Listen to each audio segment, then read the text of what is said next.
Sometimes I play these games and I just like wish they did more with the Victoria pop system. You know, they had such a good like starting point for it. You know, if they had kept building on it like they built on this game, I mean, I could just like spend hours just internally managing, like, you know, try to cultivate population growth, try to make this class stronger, try to make everybody richer in this way. It's just so fascinating. But they never, you know, went further with it.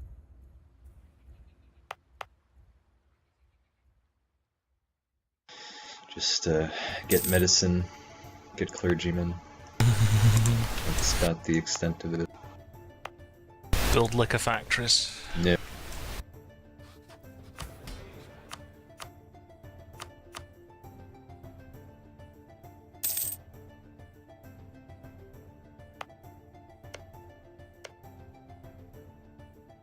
Some people who don't truly appreciate the nuances of liquor and how important liquor factories are.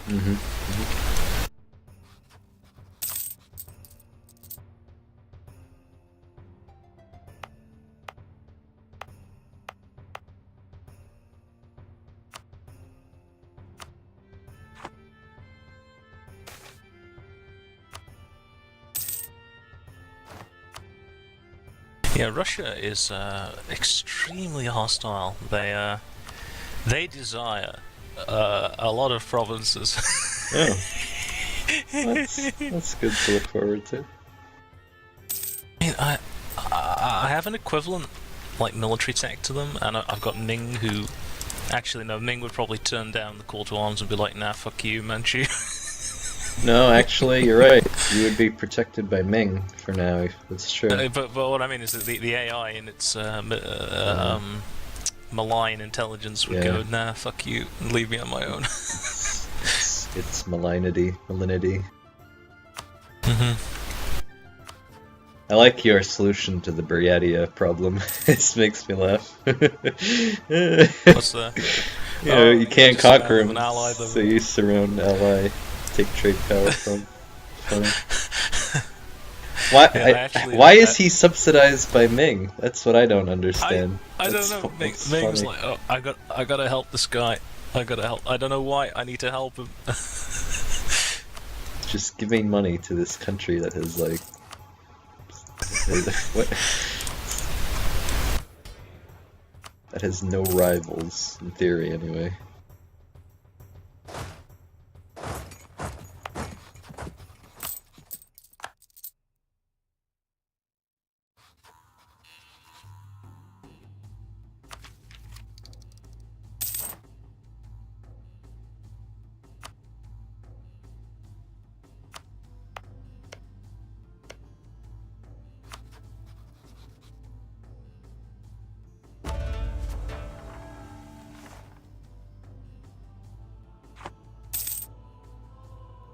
Owning Taiwan doesn't count as a tributary for Ming, I don't think, does it? Being across the water. No, I think you need to directly. Right. It's good news.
at my air.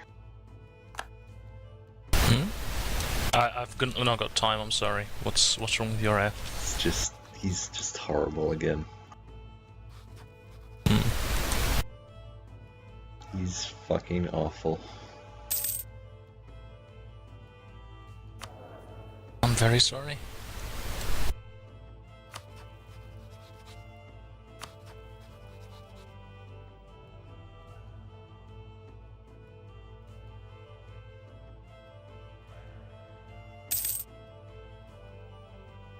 If I live for another 7-ish years, I can disinherit and try again.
If I'd been about a month faster on Sibir, I could have taken Narim and cut them off, but now we're going to have a Russian snake that just snakes down into that empty spot in the middle. Yep, just being a huge pain in the ass. Yeah, so what is above Narim? Is that one wasteland? No, that's another province, but I mean, if I'd been able to take Narim, then he wouldn't have been able to get this corridor. It's a pain in the ass, yeah. Well, do you need... Yeah, it has to be complete. To colonize above, you can't recall and then do Turukhan, that's right.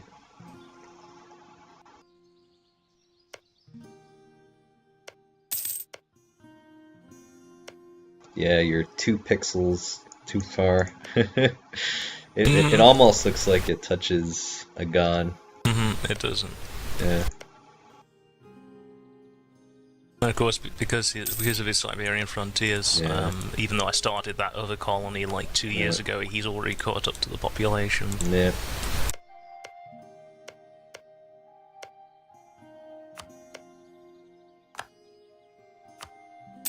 Well, you could actually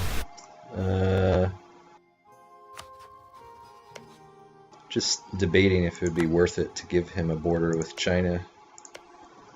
I don't know.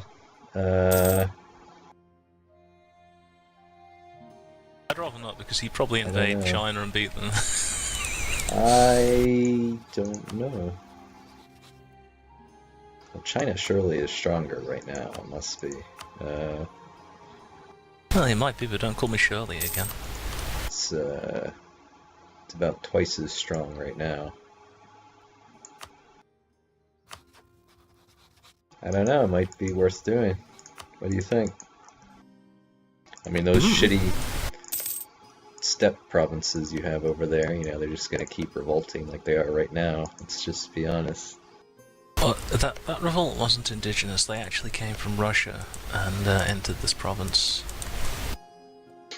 It might solve your problem though, because then the Chinese will want him to be a tributary and will invade Russia and fuck him up.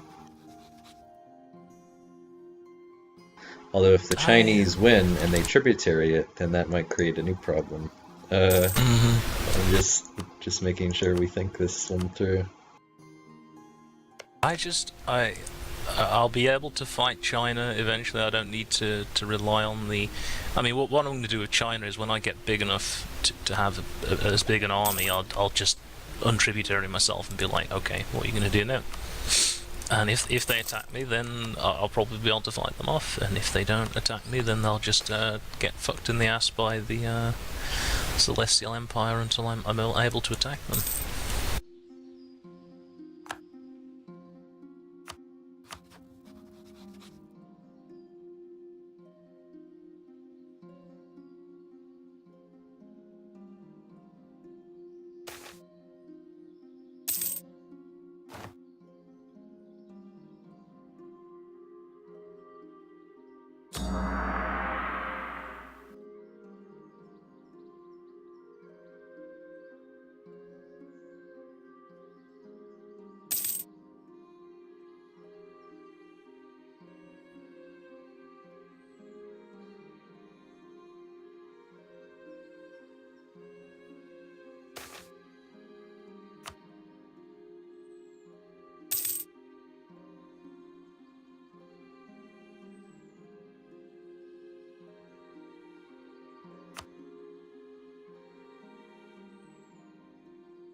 I'm just doing open doors as Japan.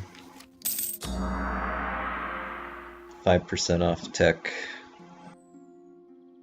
And every time I get one of the like events, you can like change which one you are, but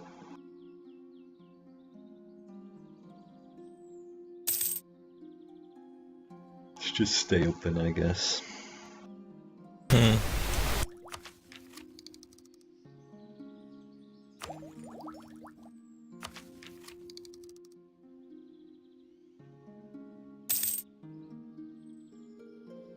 I think did I tell you last week how the Qing government, they when the British attacked them in the Opium War, they didn't classify it as a war, right? Right.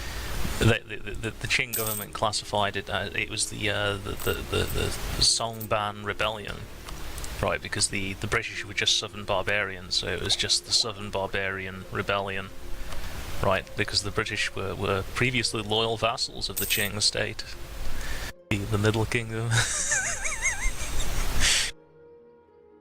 Yep, it's the way they saw themselves.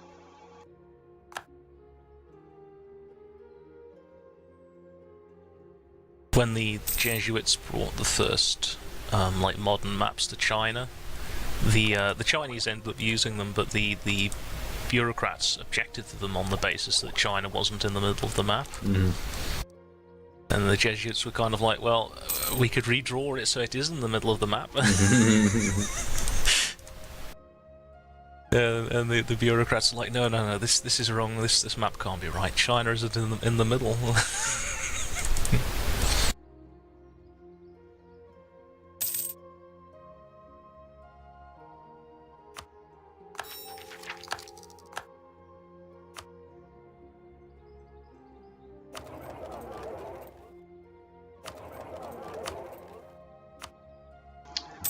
And to those times we shall return. Probably. What do you think about? Yeah, you're right. If you think about the last century, it's really been an anomaly in history. The last few centuries, you're just going to remember there's that short period where China was at the middle of the world. Yeah.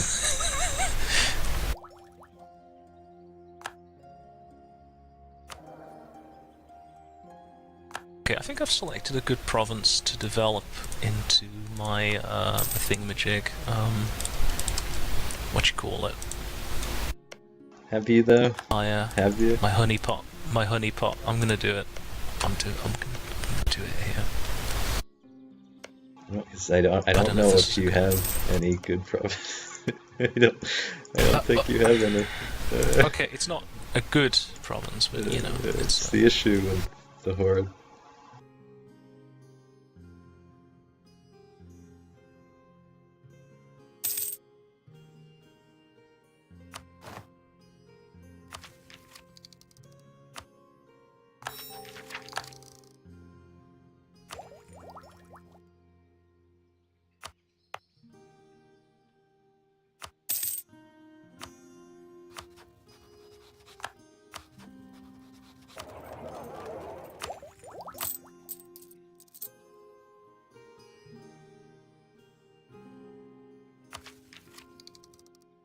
Oh man, this is expensive.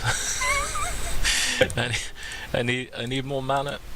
Guys, give me a mana.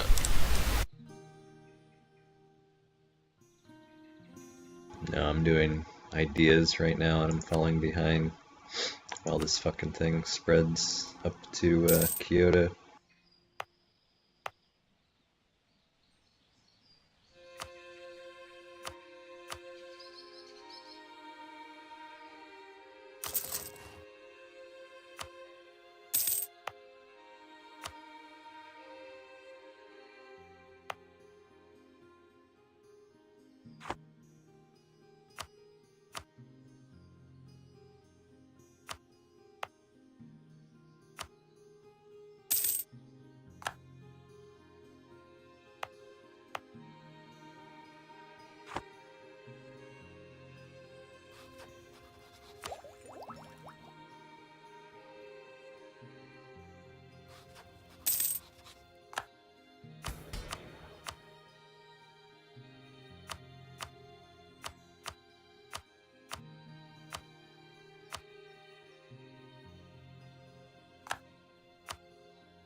Could you imagine how terrible this game would be if you couldn't dev provinces? Because that's how it used to be, right before the DLC. Yep.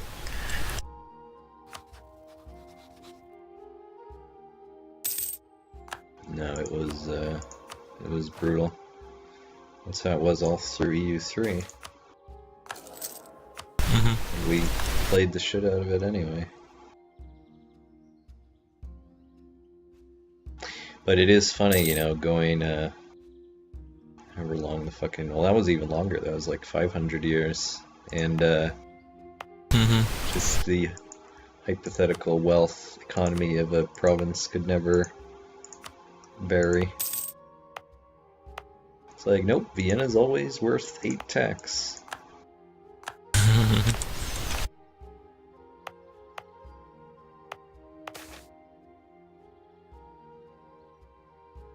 It's like in that game where I was playing the Netherlands and Dave. I mean, he was like leading way ahead, but like compared to like the number of provinces, I devved up each province in the Netherlands up to like 30, which helped a lot.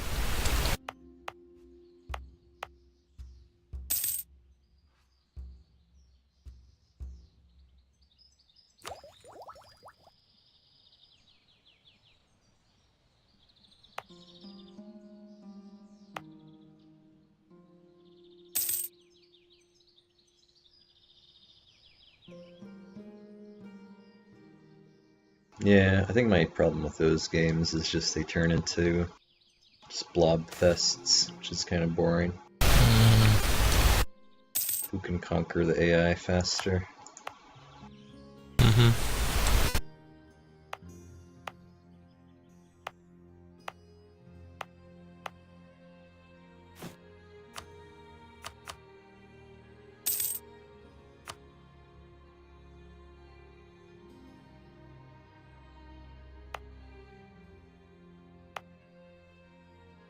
I'm at that stage now where I'm running out of states.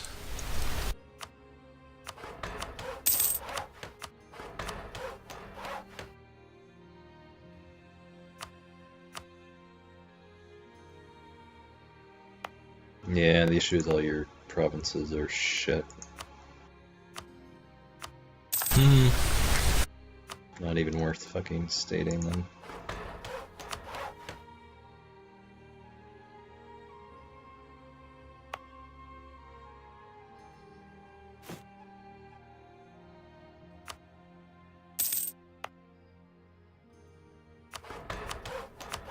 Alright, I've developed a printing press.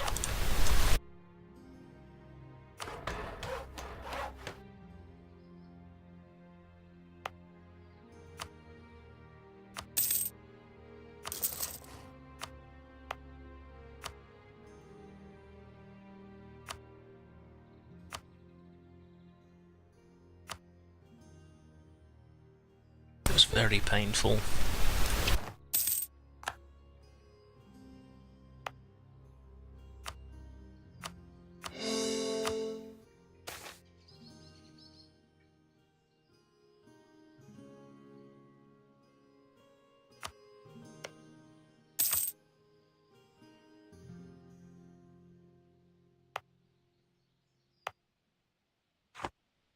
Oh, I can't ship people overseas. Oh, I think you can only do that in colonial regions then. Have you seen that? You can like send minorities overseas. It's not terribly useful, but it's a neat mechanic that they added nonetheless.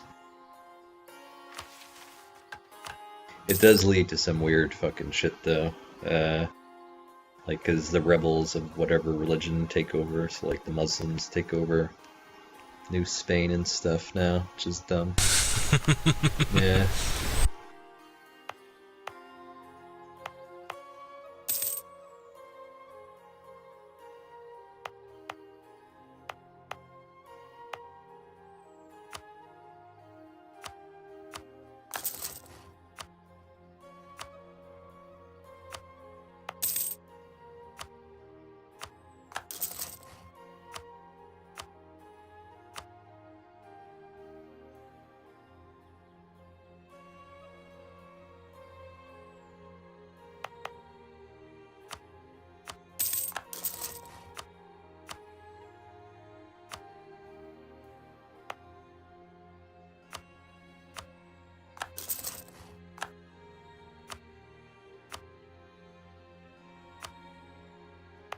Yeah, it looks like, huh? What?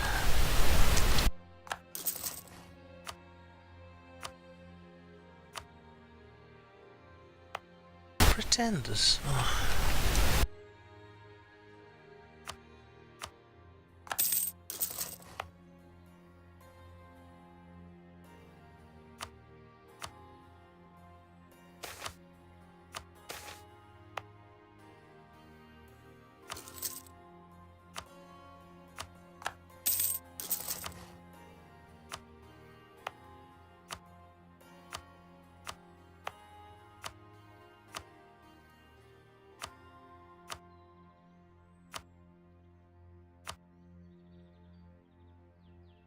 My current monarch's quite good. Let's take...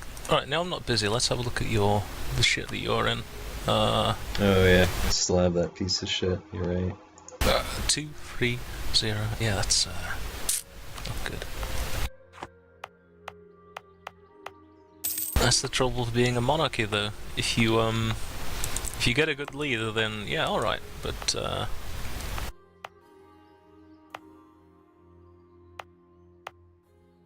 It is true. It is the flaw of monarchy, isn't it? Because in theory, monarchy... Oh, what's this? Austria independence war against France? Some crazy shit must have happened over there. That could be you. Russia and England are helping Austria break free from the French PU. Wow. Who's the emperor right now? The Palatinate? I have no idea. Oh, Switzerland's annexed Tyrol. Oh, Switzerland's annexed a lot of Burgundy as well, so there's a big, huge chunk of Switzerland. There's a chunk of Switzerland where Burgundy used to be. That's real ballsy Switzerland. They're just like, yeah, we're going to annex this bit of Austria, and we're going to annex this bit of Burgundy. Yeah, that was what Max said. Switzerland, worst nation in the game to play. It's just awful. He was very complaining that game. But yeah, that is the trouble with monarchy, I suppose, because if you get a good leader, then it's great. But If not, it's a terrible form of government. Mm-hmm. Oh, who's this? The Manchurian candidate. Oh, well, there's a Gyuro again. We let him take over. That is the Ching. That is, I assume he's shit. Yeah, he's not great. No.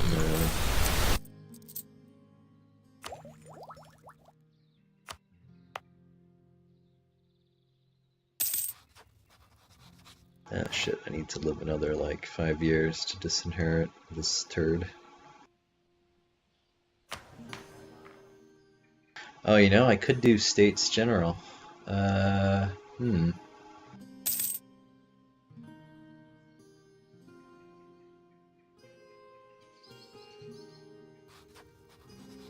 See, my current guy is a 12 altogether, so he's not bad. Mm-hmm. So it's probably worth keeping him. States General is also usually pretty mediocre, so that's the one where you choose between, like, a Prime Minister and a King. You know that whole mechanic? It is nice when you pick it initially because it immediately removes your heir and current ruler. I don't know if you knew that. So, like, if you have a complete piece of crap in charge, you go to States General, and it can give you, hopefully, a better one. But usually they're pretty fucking mediocre, unfortunately, as well. And then there's like a little slider, and if it's like towards one side or the other, you can keep the guy permanently, but it's really hard to like get a good one for life.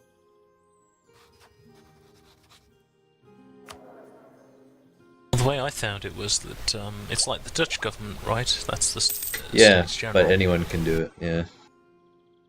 Well, what I found was that the leaders it was giving you were just sort of mediocre.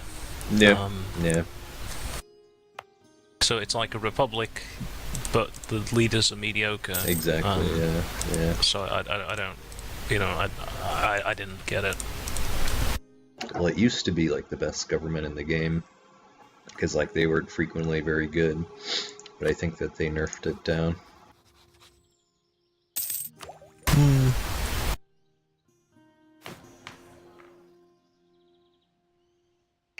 Should I go for Parliament? What do you think? General Estates is also good, 10% production efficiency. Extra Colonist is the other big buff from it.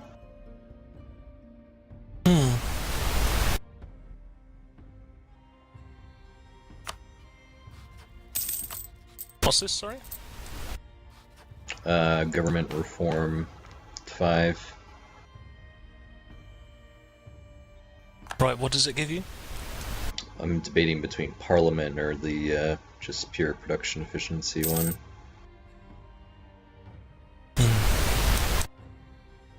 Let's take a look. Number 5.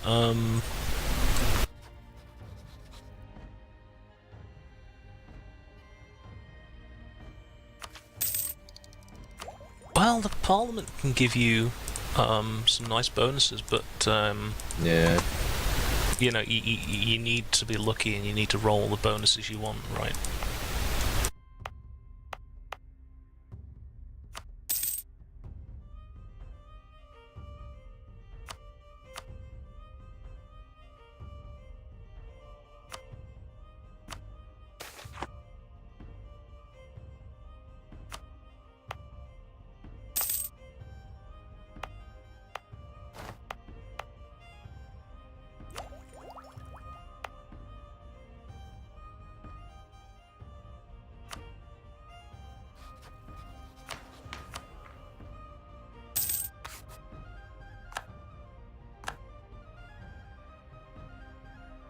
Yeah, I like that they added that little government reform thingy. Lets you customize a little bit.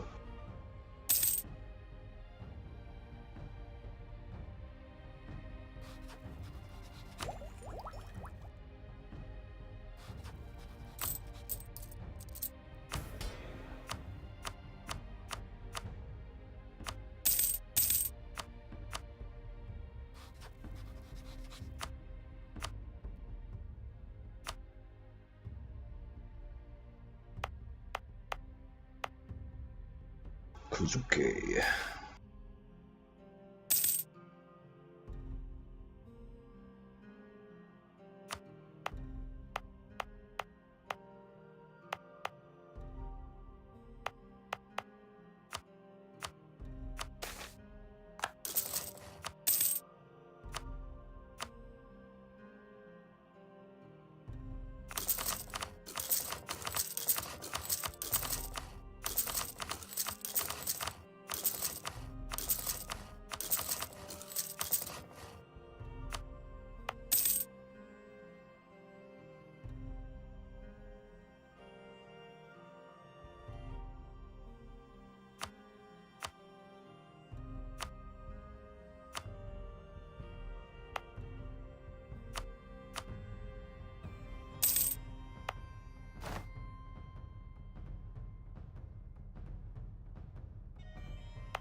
Oh, the monsoon affected Korea, so now it's not prospering. That's lame.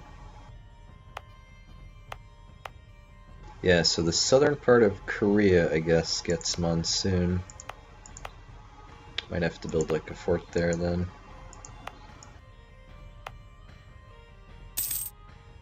I'm not building a fort on the little island though, fuck that. Yeah, fuck it. Let them be devastated then.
I think there's an event that Japan can go Catholic or something. Spread of Christianity, yeah. I don't That's think right. I don't think it's worth it to go Catholic though. I guess you could go Catholic and then become Reformed or something, but it's a lot of converting, and Shinto is pretty freaking decent.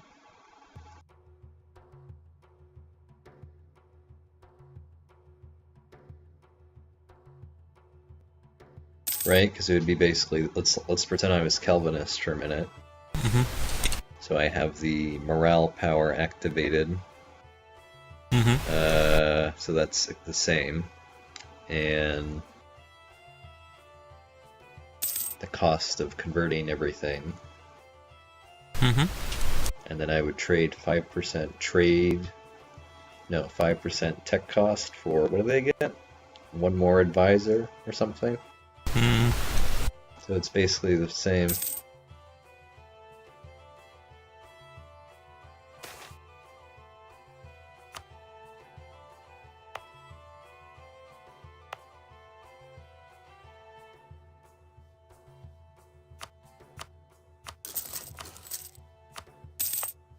Yeah, Lords just requested control over a province with 8 manpower. That's actually pretty smart.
I think I'm gonna wipe out the Ainu people. Sorry about this. They're gonna be Japanese now.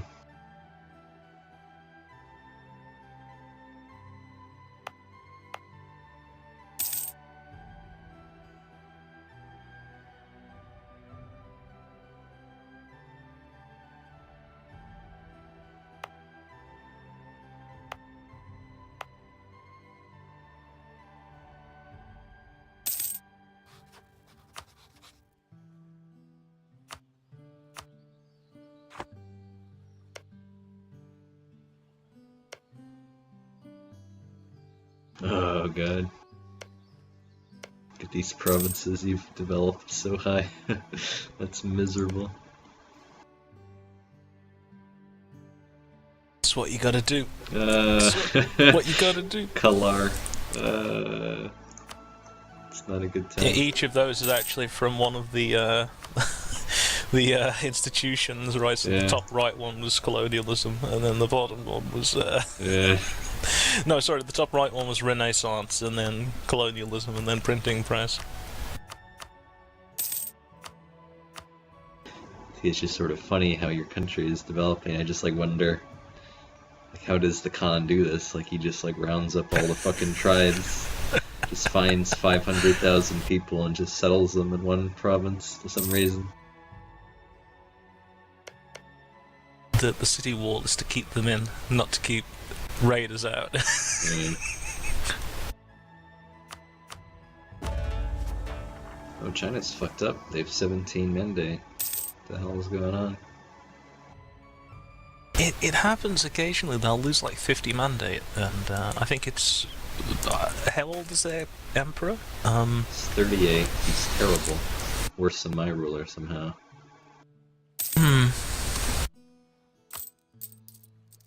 Maybe they get events when they have a bad ruler. I don't know. Maybe that is. I don't know.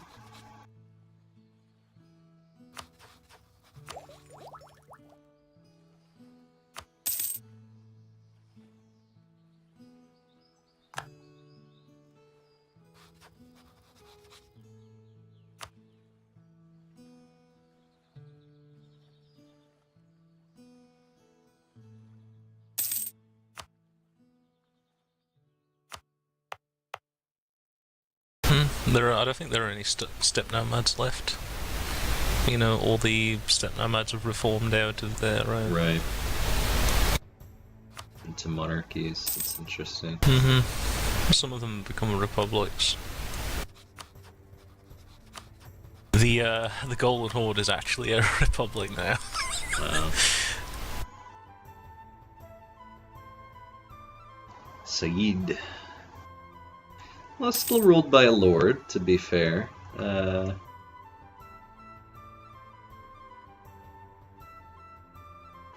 that kind of makes sense, though, right? Because it is technically just Astrakhan, so that could turn into a trading, whatever, city-state. It's not nonsensical in this case.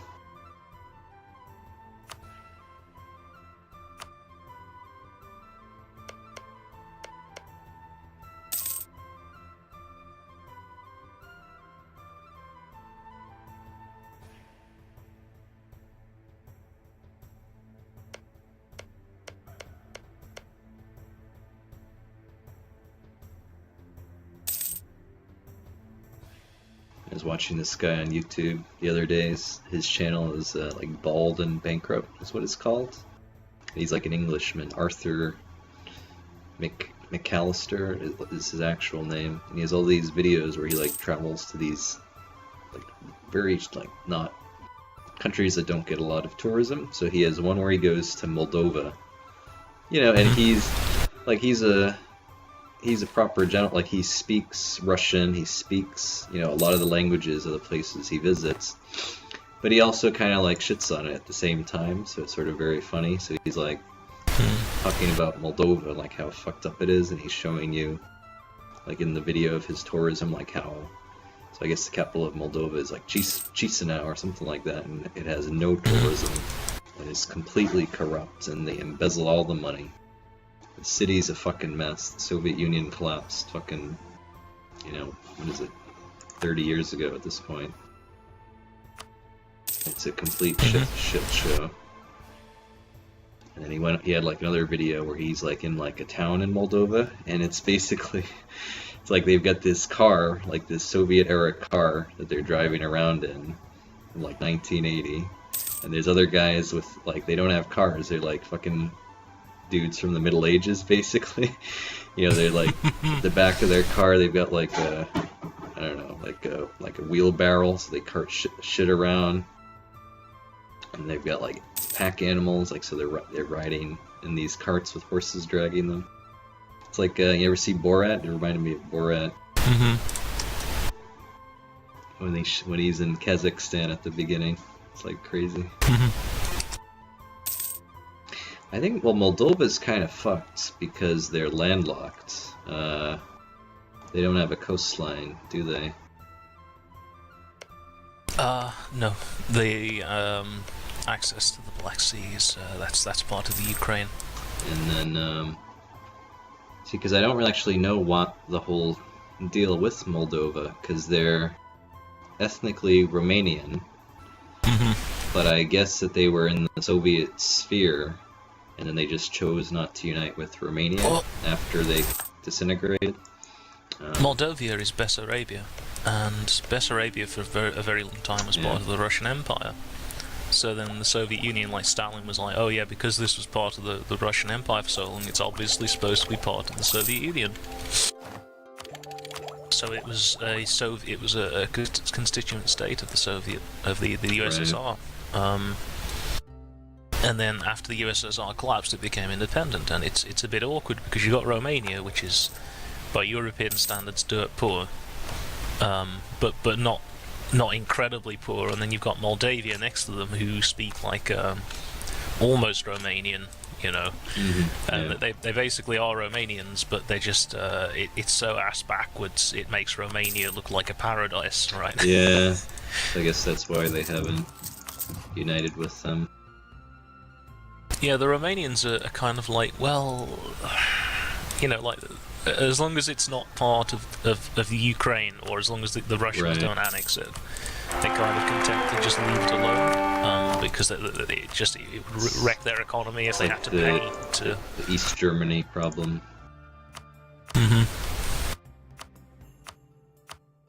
Wasn't that what Freddy said? Like, East Germany is still, like, backwards, even now. Yeah, compared to West Germany. Yeah, thought it up. Yeah, we have this in our country, but ours is entirely our divide is entirely just what would the word be? I don't know. What do you want about the Celts? Shitting on the Celts? I'm on about the north-south divide in England. Right, how the south of the country is really wealthy, and London is like the wealthiest region in the world, right? And then in the north it's quite poor, and the average wage is like way down. Right, so you got London, which is this hub of like wealth and power, and then everything north of like a line between East Anglia and Wiltshire is just yeah. I think it's probably the same everywhere, isn't it? I mean, here in the States, if you're in like Appalachia or something, it's poor people, they're fucking broke, no work there. If you're in West Virginia or one of those flyover states.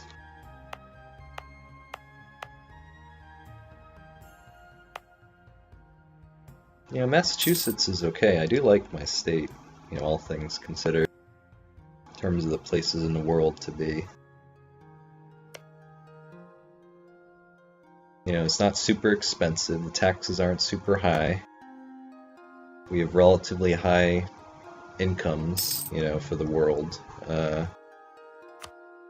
Education and healthcare, can't complain.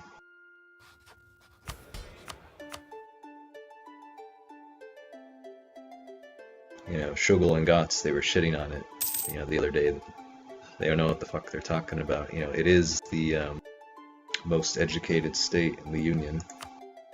You know, all the fucking universities are here.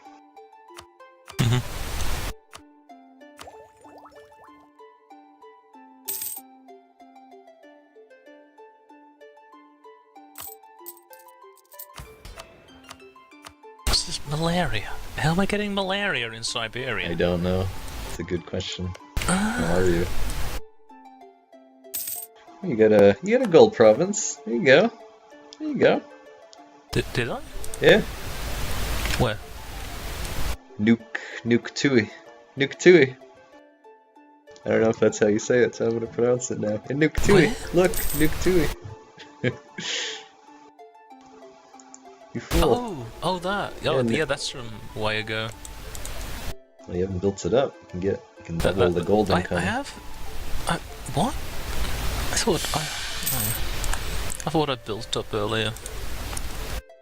Yeah, so Japan gets a couple, but they're by event later on. So I actually have 2 now. It starts with 0. You know, gold is like, it's one of those resources where it's nice to have early game, but by late game you really wish it was something else.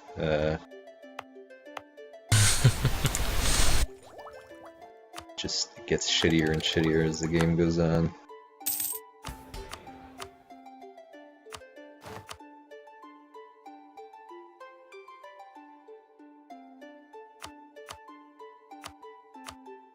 You see, the best provinces are those that start off as gold and they turn into a gold province. See, I prefer when my coal starts as fucking wool or something useless.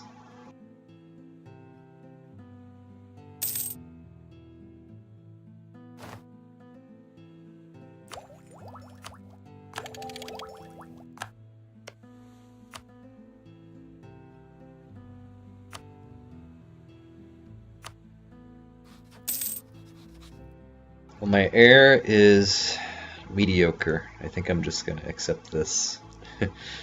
Could be worse. This is how I'm gonna feel about this. It's not great, but it could be worse. He's an 11 overall. We'll take that.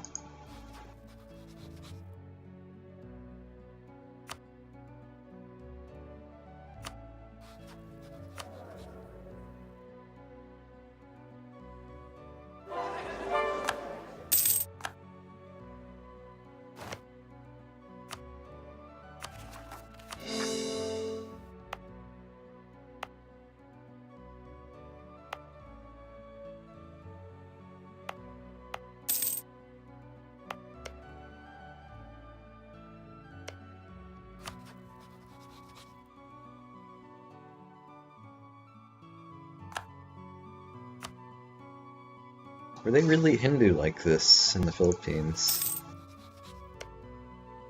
Yeah. Huh.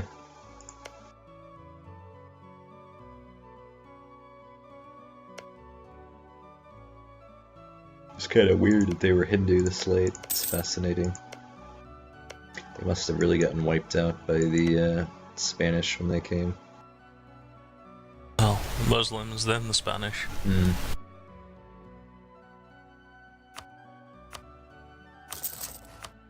Yeah, there was a state in what's now Vietnam called Sham, and they were like a big. Yeah. There's a lot of artifacts they left behind, and then they were Hindu. I'm not sure what their story is, whether they were natives or whether they were. They probably were natives who were just converted to Hinduism. Yeah, well, they're here. I mean, they starred in, was still there in the, Oh, the game, here? yeah. Oh, there they are. Yeah, they're Sham. But yeah, the guys up in North Vietnam, they came down, like, over the centuries, and they conquered the Chim, and kind of just wiped out their culture. Dai Viet. That's it wasn't really a war, but for 1,000 years, you know, Vietnam was occupied by the Chinese, and they would they would come in and they would set up shop, and then there'd be a disaster or something, and they would have to pull their armies back, and then the Vietnamese would come out of the woodwork and like reconquer their kingdom, and then it would happen like every like 50 years, Right. but it was still always officially a Chinese province, and then after 1,000 years, they managed to become independent, and then they became Dai Viet, the Great Viet Empire, right?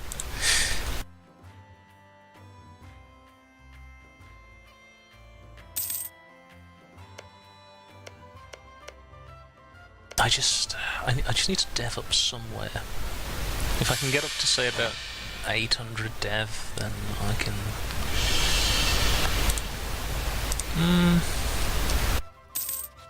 The trouble is, as well, that if I lose Ming's protection, then Russia will probably jump on me. Yeah, So but I kind of want to. I'm also getting stronger this entire time as well. I kind of want to beat the snot out of Russia, and So what we can do, really, here's what we can do.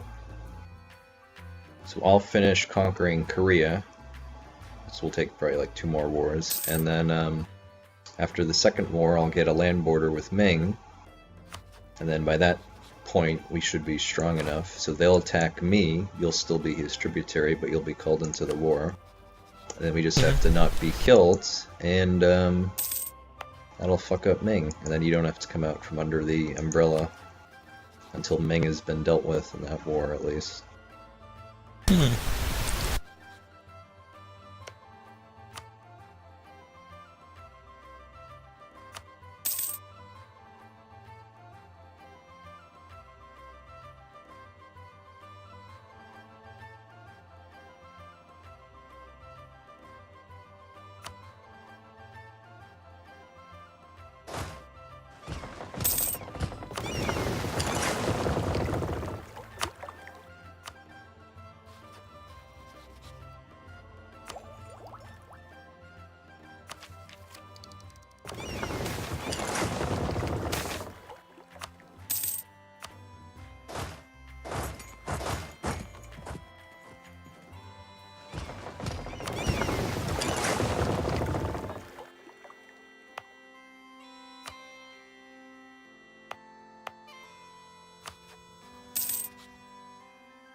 You're trading in fur, that's a pretty good one.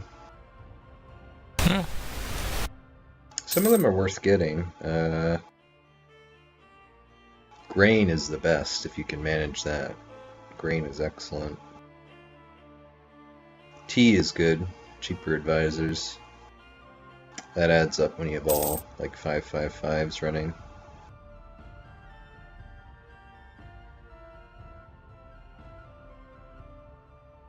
A lot of them are kind of meh. Foreign spy detection. Like what? Really? 5% institution spread.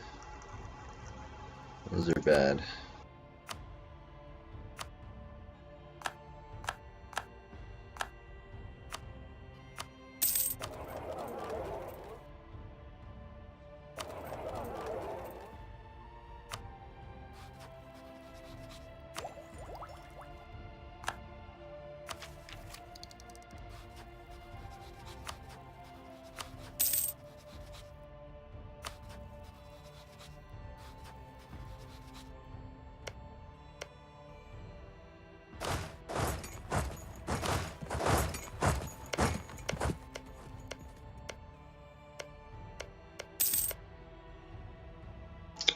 Can you get a CB on Korea so I can invade him?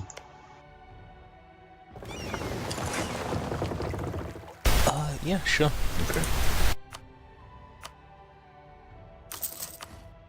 I think I'll just take like 2 provinces for now. 2 or 3. Maybe I'll take all like the low development ones in this. Yeah, I think I'll take all like the level 3 development ones in this war.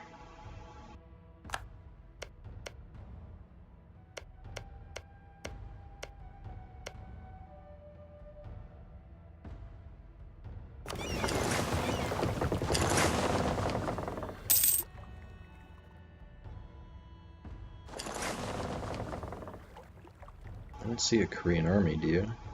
Where is it?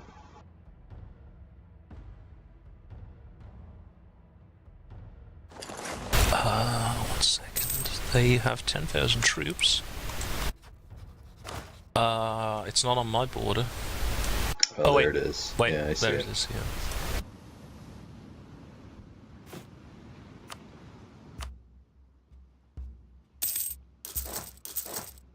Guess I shouldn't be a complete cheap ass and build a little army.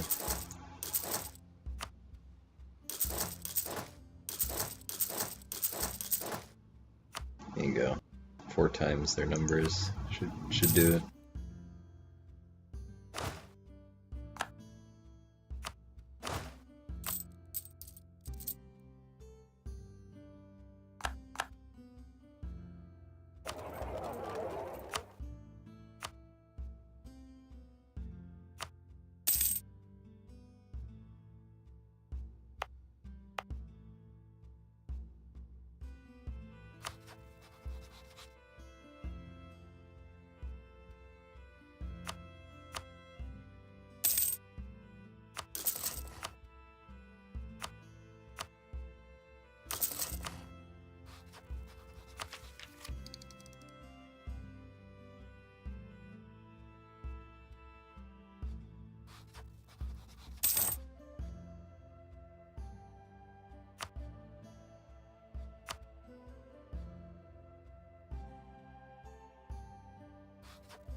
Yeah, you could probably make a good amount of money if you built all your ships as light ships, you know. See, it's worth 64 now, Beijing. It's probably the largest in the game. It's actually quite tempting for me to rebuild my fleet as lights, but I want to keep it, you know, for when we have to destroy his fleet. Yeah, but you can let me take care of that, and you can get the trade income.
Have you cut him off, or is he gonna get the Siberian Eastern stuff too? Oh no, I've cut him off. Not as far back as I'd like, but you know, it's all right. I can take my time to colonize now.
I'm ready to war these Koreans whenever you have a cause to go in.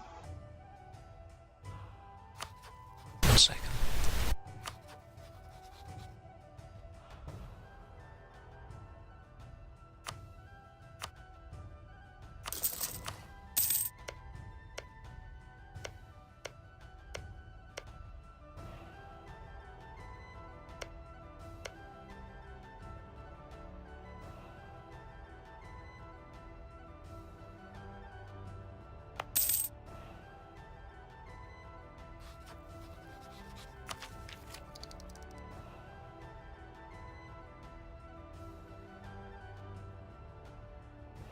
Ready? Yeah, let me just put my thingy up. Morale.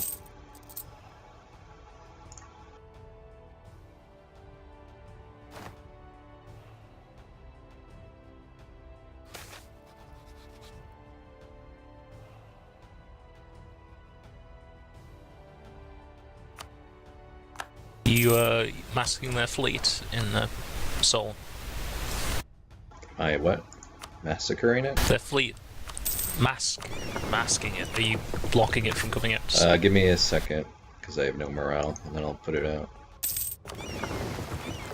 Yeah, call me in April, or declare the war in April, and then I should have enough morale to keep them in port.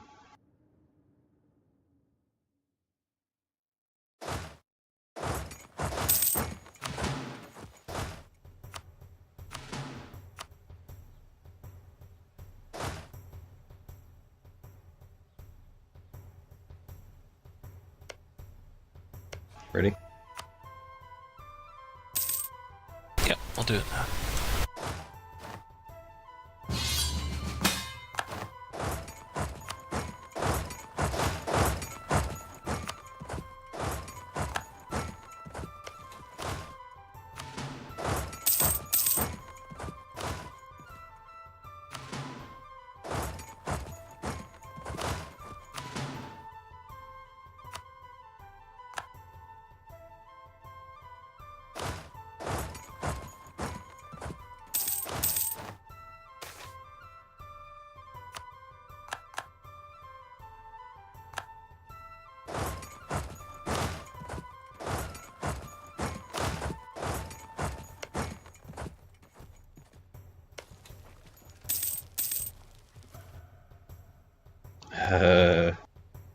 So annoying playing a Horde.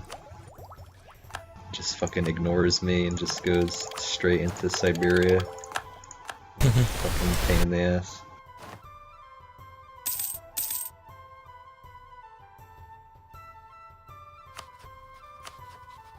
It's like, oh, we're at war. What should we do? Should we defend our country, or should we march 1,500 miles into Siberia? It's a tricky one. I think we all know the answer to that question. I mean, it's ridiculous that you would even have to ask. I'm trying to get him onto flat terrain so I can fight him, but he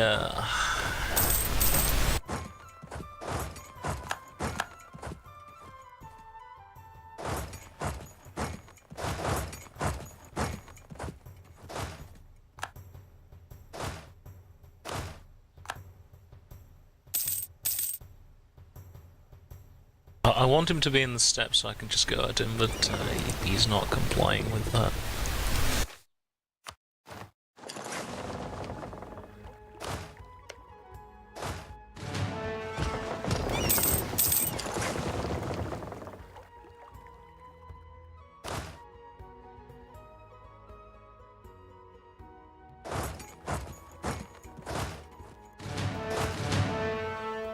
Chinese just watch us invade Korea. They're just like, well, they're like, the Manchus declare the war, so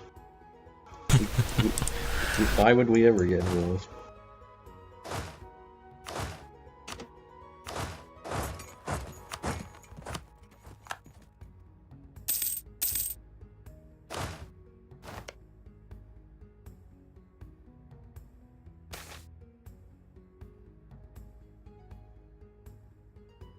Oh, I can become Mahayana. That's very interesting. Instead of Shinto. That's very neat. Too bad Mahayana is What? crap. Become what? Mahayana, I can become like a proper sect of Buddhists.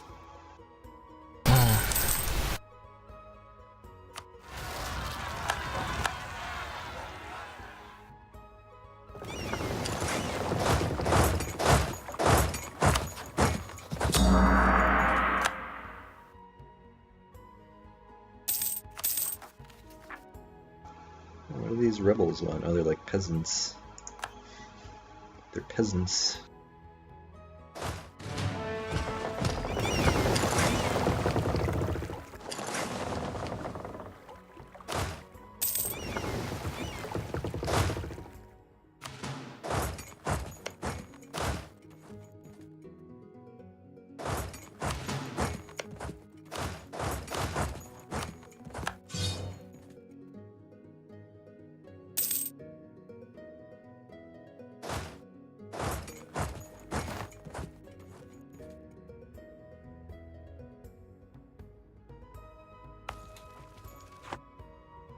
How dare they destroy my prosperity in this province, these fucking cunts. Oh, the Ikoiki. Yeah, they were like Buddhist.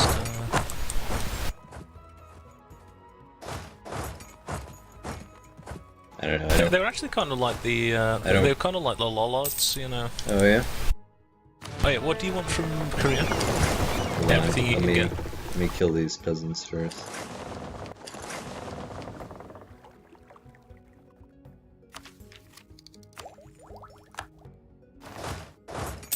Let me just look at it, because I don't want to have the Ming hate me. Can you give me the, like, 3 dev provinces that you're occupying? Like all the low dev ones?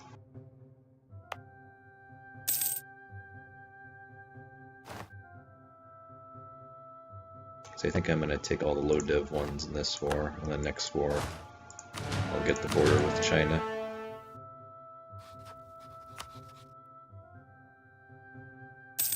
So Gangye is not bordering China.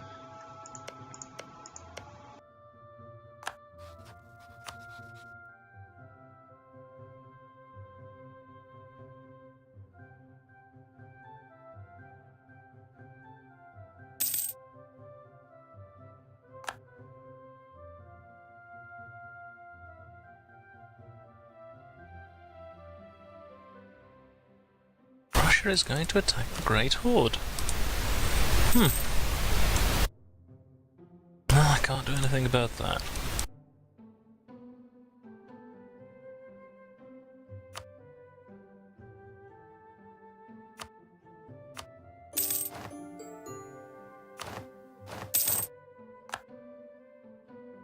Nice, and then just to be a smartass, I made them become Shinto.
Oh, I get a 2% missionary strength decision.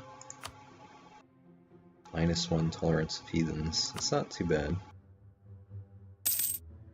That helps quite a bit.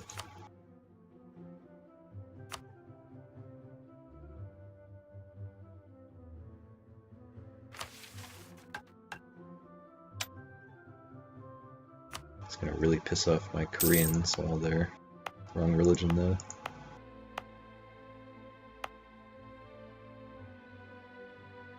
Oh look, Han Song became Shinto because I force converted Korea. That's like a fucked up. See, like what their old capital was? Yeah. Yeah, it's like a weird bug, I guess. It's supposed to do their capital, but because their capital moved, it converted it for me for free. That's actually really helpful because that was 13 dev. That was high. That was a hard one to do. Thank you, game, for being a broken piece of shit.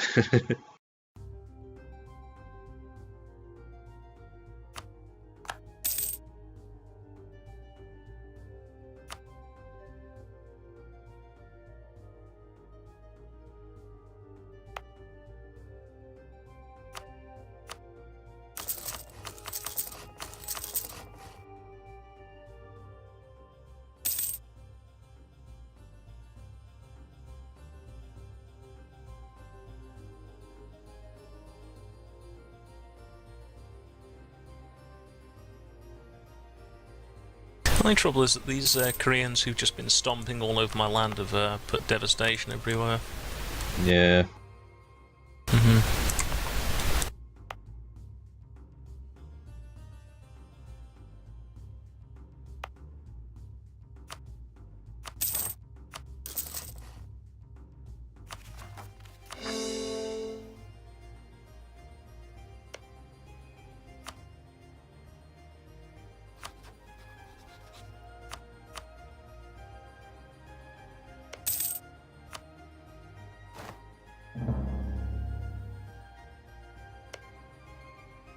Oh, what? I can't exploit. What? You're not a horde. It needs to be a core province to exploit it. For fuck's sake. I thought you became a proper king, though. I did, but I thought I'd be able to exploit the, Oh. But it needs to be a core to exploit. Oh well. Really? Yep. That doesn't make any sense. was Russia I thought attacking that there? was... Wait, who was Russia attacking? I didn't see. I clicked OK. I thought that was the whole point of exploit, is it makes it cheaper to core. Yeah, that's only as a horde, though. Wait, what was Russia going to attack? Oh, you mean you were manually, like the one everyone can do. I get it. Yeah, it's not worth it. No.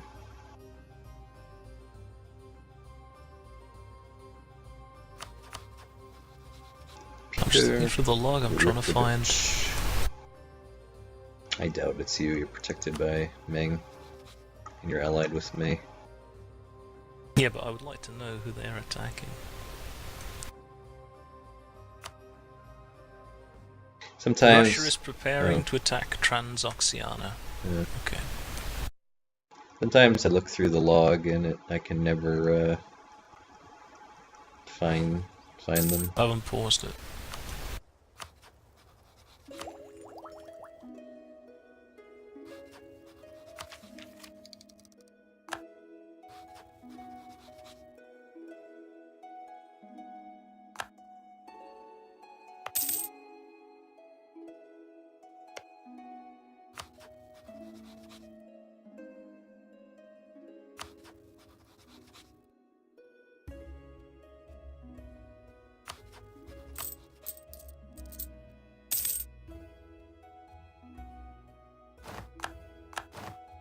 Good old Korea. It's in such a perfect location to be conquered by Japan.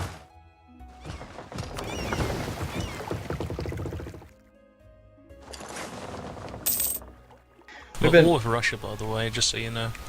Oh, you are? Are you defending that little horde country?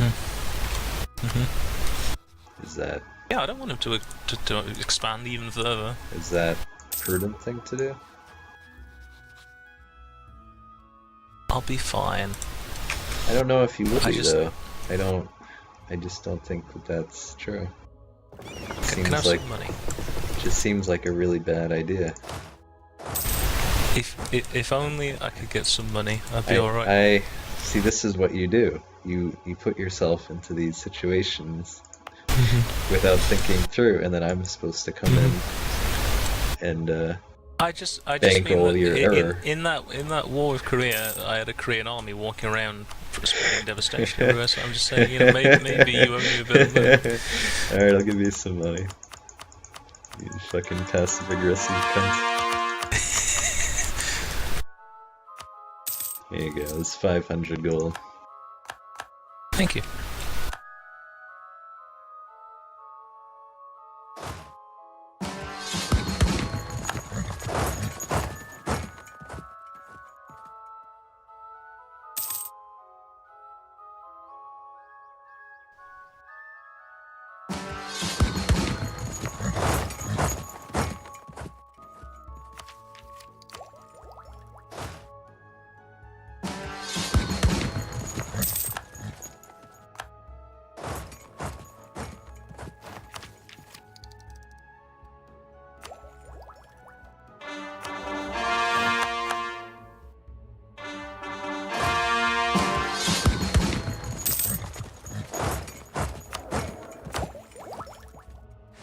1 second.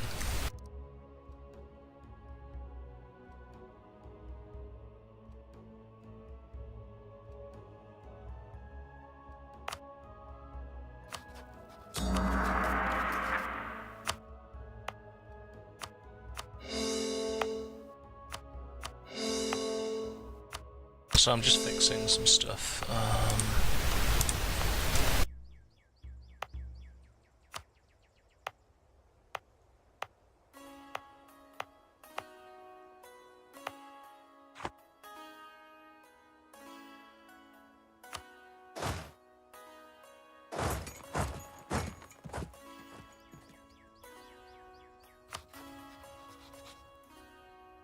It's got 100,000 soldiers, Sid. He has got 100,000 soldiers, Manchester. Thank you.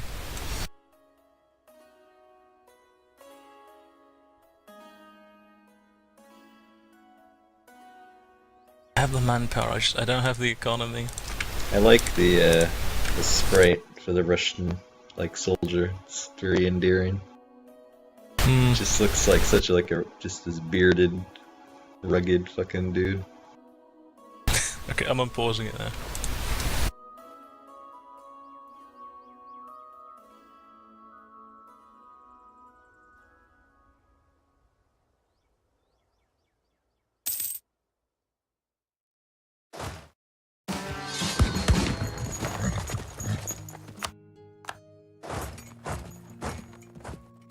How is your unit quality? Is it any good? Yeah, it should be okay. I've just got a new model of cavalry. I mean, that's the only edge you might have on Russia, I'm afraid. Oh, has he caught me? Oh, for fuck's sake. Too busy buying stuff and not busy enough, Too busy buying tech and not busy enough watching the armies. Fuck. Well, even if he beats... Well, actually, he's at war with quite a few hordes over there. Even if he beats you, you should just give him all the, Xinjiang, I don't know what the Chinese region is, all the West China stuff. And then you could even give him a border with Ming, and Ming will fuck him up.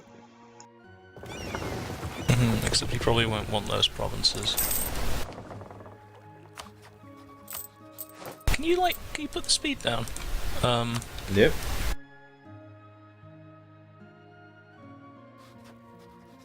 Speed's down. Okay, thanks. You're not the war leader, no. I was gonna say you could call me in, but you're not the war leader. You're under the AI in this war, which is always Well, look, I don't want him. I don't want him to annex bits of Transoxiana. Okay, I mean, so you thought this one through, okay? So you made your bed.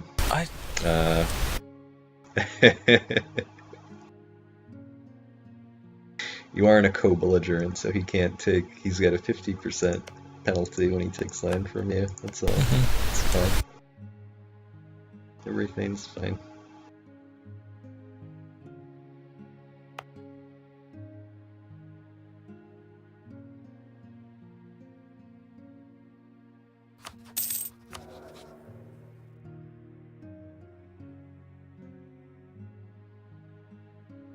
I could disinherit my heir again. Should I risk this? Kinda tempted to. I'm 64 now though, so it could be even worse. Could be another shit ruler yet again. Should I just accept the mediocre one?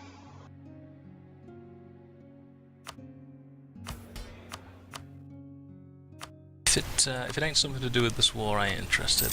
Kind of busy.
Oh god, this general's got 6 fire, 6 shock. Oh god. How have they got such a good general? They're constantly at war. I think luck is also enabled as well. Yeah. Thanks for that. I wanted to make it interesting, that's all. Thanks for that.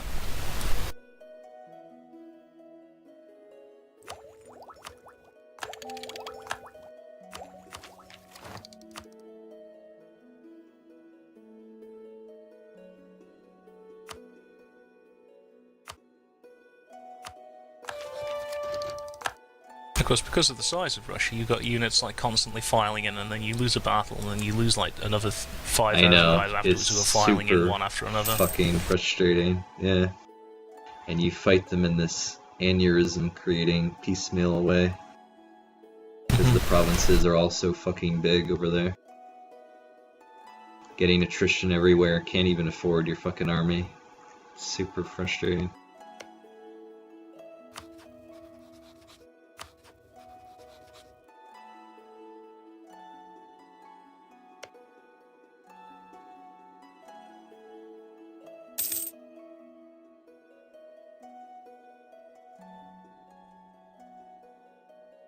Got the same military tech as Russia, so that goddamn general's 6-6 though. Ugh.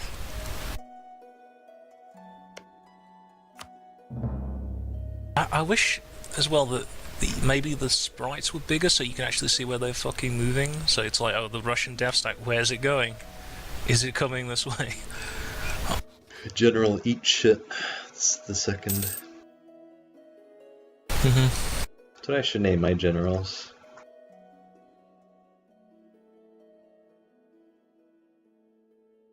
Eat shit.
Oh, it just gave me a bunch of claims on you.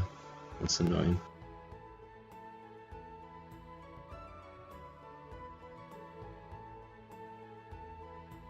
Thought it was giving me claims on the rest of Korea.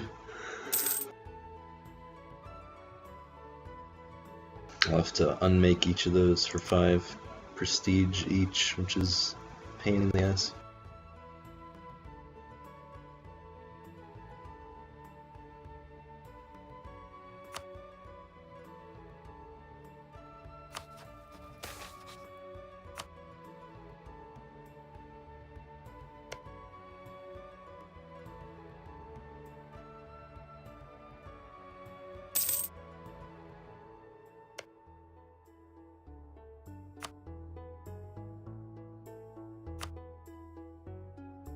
How in debt are you?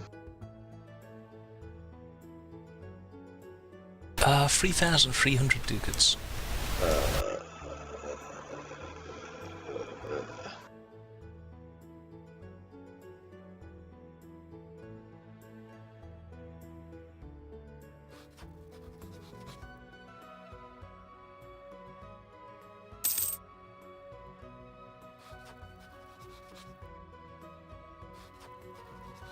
What you may want to do is just like sit and chill for a while, like disband most of your army, like take advantage of the Chinese protection, you know, amass a pile of gold, pay off your loans, and then when we're in like 1600s-ish time, you could start the China Wars. Okay, but I need to beat the shit out of Russia before I can't fight China while Russia is there. You know what? Here's what you should do, actually. So fight this war to the brink, and then declare bankruptcy, and then I'll take care of your rebels while you're bankrupt. I think that's the best move here. And then before you hit the bankruptcy button, make sure you spend all your monarch points, like develop a province or get your techs or whatever, because you lose all your monarch points. And then I'll kill your rebels for you. Because that's fucking a crazy amount of debt. It's insane.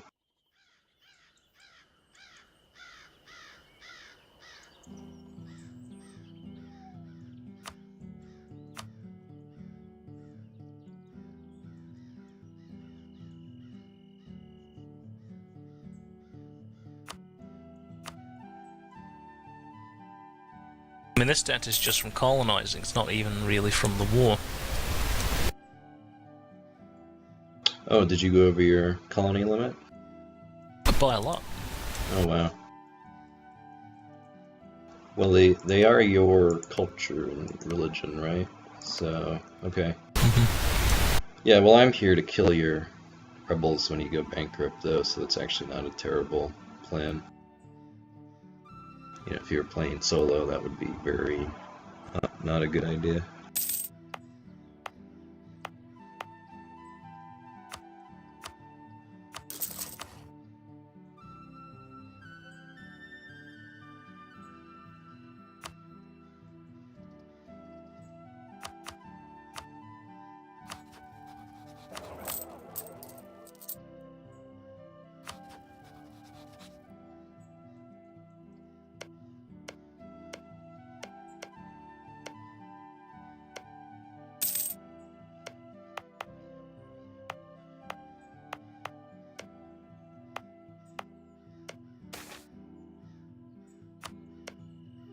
Yeah, it's funny. Pyongyang is like the one like decent province in North Korea in this game.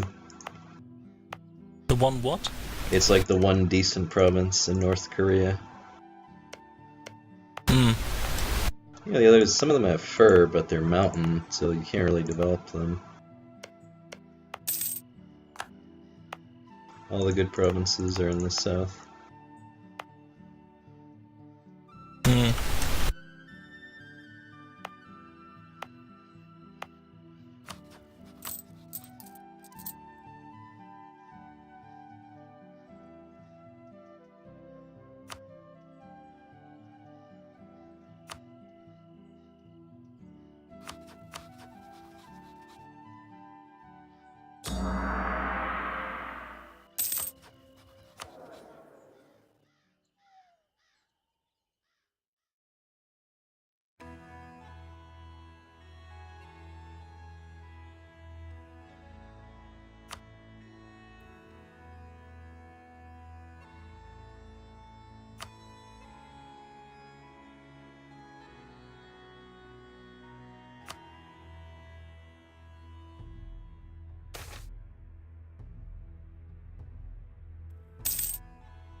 Turks might war Russia if you weaken them enough.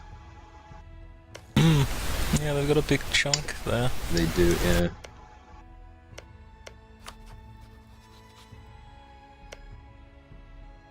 Transoxiana is like occupying random provinces in the west.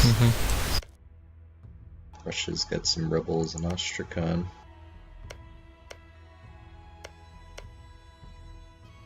Maybe you can occupy some of his Siberian frontier shit. That's what I'm trying to do. Yeah. His army is besieging that. Oh no, they took that fort back already.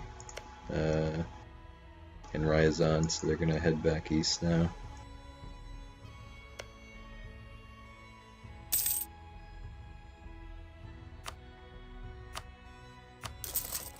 The Japanese military advisors to the Khan. Military observers.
I just wish the AI had to obey the fort rules. But then you could build like a line of forts, and you'd be like, oh, Yeah. there we go. They have to obey this now. But no, it's like one rule for the AI and one rule for the players.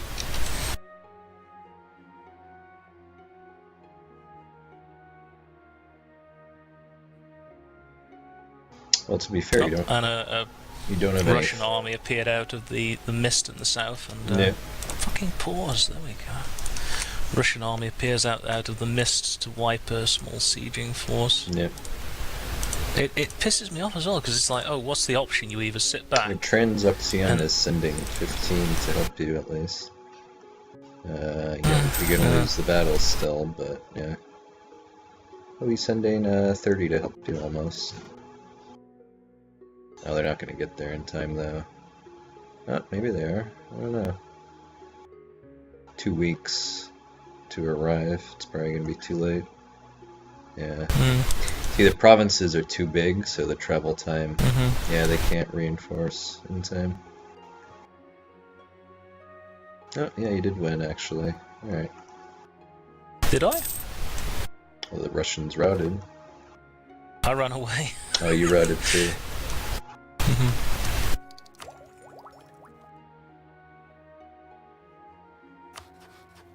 There's just like this one Russian stack, and it's 4 guys, so they can beat like a one-size siege stack, but they're just running around in the north in circles, wiping out like 1 regiment units.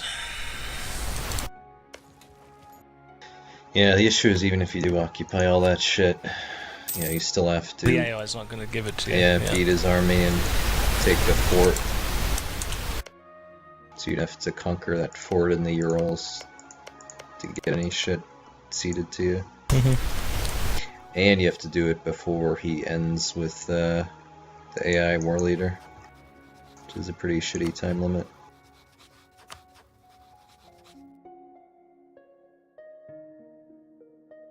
Yeah, who's also getting invaded by Tamerlane right now as well. Transoxiana.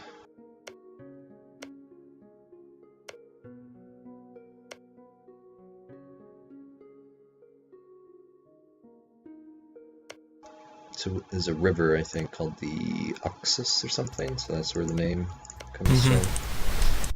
So that's like our Western imposed name. I don't know what they call themselves. That whole area in like Kazakhstan and stuff, it's mostly like, I don't know if like wasteland is the best word. It's basically wasteland. And then everybody lives, if you look where Kokand is, see where Kokand is? The, I forget what the area is called. There's like a lake and some water, and it's a nice fertile region. That's where the whole population, oh, Fergana, yeah, that's what, they put it on there for you in the game. Like the Fergana Basin, that's where all the stands where most of the people live is right there. And then the Soviets, to fuck with them, you know, to kind of keep Russian influence there after they dissolved, they like split up the Fergana Basin between like the three, and they have all these fucking weird contrived borders like that kind of overlap and just make no sense to keep them hostile to each other.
I actually tolerate my Confucians right now. It's funny. It's because my ruler is tolerant trait, so I'm just barely at 0. How tolerant of you. Yep.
Yeah, they should make some of these trading and bonuses better.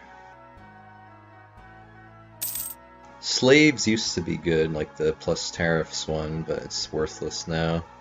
Because they nerfed tariffs. I love this, like, 80,000 strong Russian army that's walking around inside the Arctic Circle. That's, Are they all dying? They've got... it's 5%. 5%. I guess it's actually not winter right now.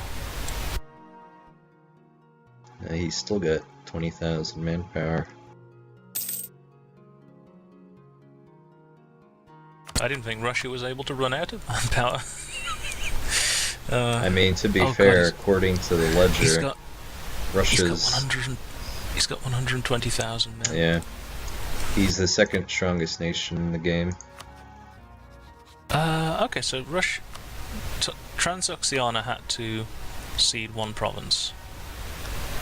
Well, that was thanks to you. Of course, Transoxiana also got like the whole middle part of its country taken by the Timurids in the meantime. So I don't feel it's worth it to defend the AI. That's just the way I feel. But whatever, do what you want to. Yeah, maybe. Do what you want to do. I don't know. Do you want to duff up Russia? Because I can put 70 or 80,000 guys in the field.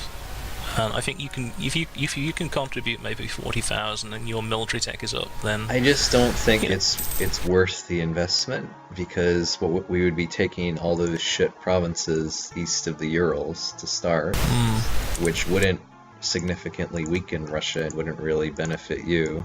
And then it's all wrong religion and culture, so then you have to sit there for another fucking 30 years like trying to integrate it. So I think our focus should be on the Chinese, who, you know, we have to win the first war, right, when they try to contain me, or tributary me. But after that, you know, he'll lose mandate, he'll get a bunch of rebels. If we're lucky and the rebels are good, Ming will completely dissolve into all its little constituent fucking things. And then once you conquer, like, northern China, I mean, you'll actually have some proper development and real shit to do shit with. Yeah, you should probably, so you're converting all this shit to Tengri now. Yeah, and then when you invade Ming, you should, synergize with Confucian again, I guess. Or even become Confucian. well, when you select the option to become Qing, it actually automatically converts you to being Confucian. Yeah.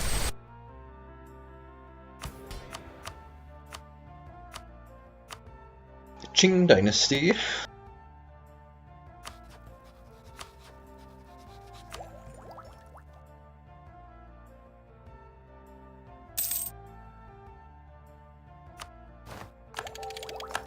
Alright, so are you gonna go bankrupt? Because tell me when. Because I need to build a rebel-killing army. Does it, other than wiping out all of your points, does it do anything else? Wipes out all your points, gets rid of all your mercenaries, it halves your land morale, so basically you'll lose every battle for the duration of the bankruptcy. It gives you revolt risk everywhere. Does it decrease your stability? Does it decrease your stability? I don't know. Well, actually, it tells you, doesn't it? Mouse over, declare bankruptcy. All it says is, wipe out your loans, but we will suffer some severe drawbacks, although it doesn't name that. If you click the button, you have to confirm to go bankrupt. It tells you, I think, the list of all the effects. Okay, so advisor costs, tech costs. Yeah, so you lose all your advisors for the duration. Ultra center trader download, company investments are lost. I mean, if you have 4,000 debt, it's still more cost effective to go bankrupt. It's 2,700. I don't think I need to go bankrupt. You lose all your colonies that you have ongoing. I don't think I need to go bankrupt, to be honest. I think this is a manageable... It's extreme debt, but I think it's manageable. Okay, I disagree with you there, but do what you want to do. See, I would be jumping at the opportunity for someone to kill my rebels and declare bankruptcy. Sounds like I would be like, totally, fucking sounds awesome. But if you want to pay off your loans to the IMF, okay, alright, we can do that. See, I'm advising you like the Argentina way. I'm just like, come on, Sid. I'm like the devil on your soldier. Come on, just fuck off. Just give your creditors the finger. There won't be any adverse consequences. Man from Big Nose tribe come. Say he give 5 rock if I give 6 rock. Me think bad deal. Have you ever seen that caveman meme? No. You got the Grogs, and inevitably, like someone from Long Nose tribe comes. Shaman from Long Nose tribe come teach us about Hollabunga. Say 6 tribe died in Hollabunga. Do you think that too many? No 6 smoke huts. Okay, not familiar with that, but I believe you.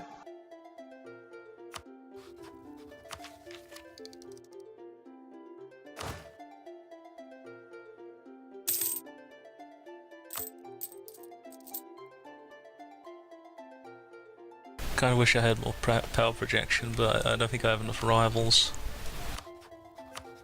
I have 0 rivals. It's been that way for like 40 years. Yeah, the game's going, come on, attack Japan. Come on, do it. Attack Japan. Whispering in my ear. Kill Sid. You hate Sid. Why do you want to see Sid survive? He's got 3,000 debt. You have permanent claims on him. Yeah.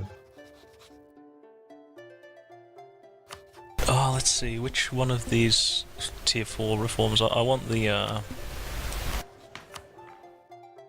like the cheaper advisor one, but they're all pretty decent.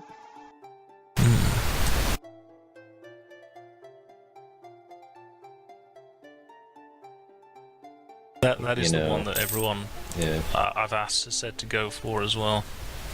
You know, if you are constantly making generals, nobles of the road, it saves you points. It's just a fact. Admin clergy, if you have, obviously it's not good when you first unlock tier 4, but then later if you have a second one that you want to pick up, you can do that. And that can add up. That saves you 12 admin a year.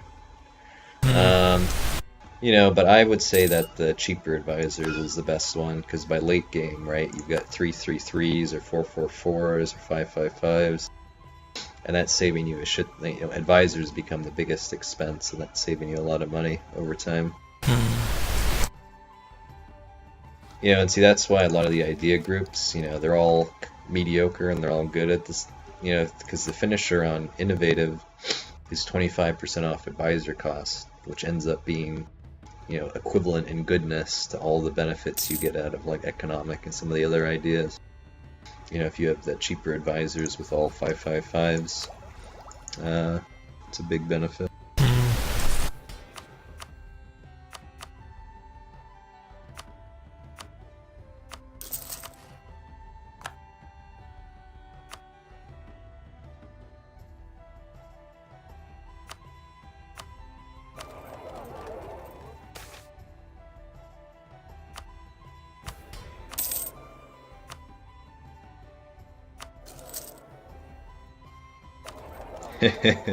I love you getting just a third of all of the GDP of China in Beijing. It's a beautiful thing. It's like all those fucking... I own this one tiny ass province in Manchuria. That gives me the right to claim. It's like all those serfs throughout all of mainland China. They just work their whole lives, labor, send all their fucking shit to Beijing, and these fucking Mongols sail over on their boats and just fucking take a third of all the goods produced in China. That's some funny shit. What a great game.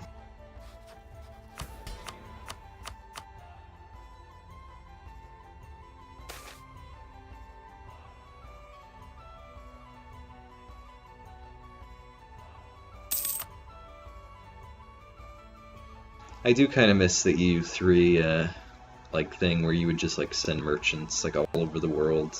It was kind of neat. I like the trade flow, but I wish it was more dynamic. I wish you Yeah, could like force it to flow I in a certain agree. Yeah. direction. It's too like I mean, like fixed. have it so that the Europeans have like the natural leverage, but have it so that like if you are like a giant Ming and you just own everything, you know, you should be able to fix your trade so that doesn't happen.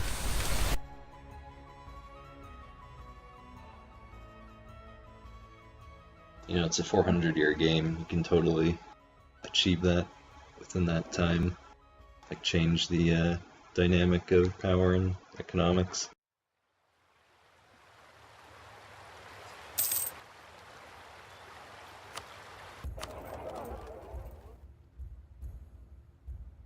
Oh yeah, see, you're very shrewd. You're even transferring from Garen and this other one for the 20% bonus. That's very smart.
Yeah, you want to know what effect is broken?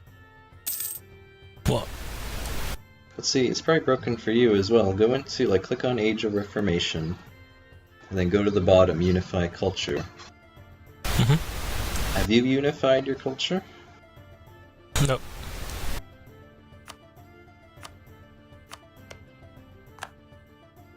Okay, yeah, so if, in your case, Chinese do have 2, so that's actually accurate. However... I don't own everything in my culture group is the problem, because there are Yeah, so that's accurate. However, I own every Japanese province, and I don't have it fulfilled. And then I did another How about game. those islands, the Kurils? Do you have those colonized? I own the Kurils. I can't see that little island to the south of Japan, but I don't think that that is Japanese. It may be. I don't think so, no. The Volcano Islands one. And the reason I say it's broken is because I did a game as Korea in single player. And Korean, if you notice, if you click on culture and then click on Korea, you literally start with Korean unified. So all you have to do is just exist, and you'll fulfill that objective. However, when I played as Korea, I also didn't get it. So, I don't know. It's fucked up. Yeah, I've known Russia's, like, people playing Russia, they go into, like, a panic attack. They're like, oh no, I need to go in that province in Hungary because it's part of my... And you're like, no, you can never get that, it's fucked. Yeah, you should probably do a little bug report or something on that. Unify culture. You know what it must be? It's,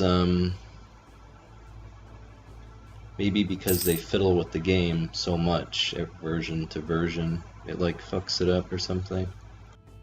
It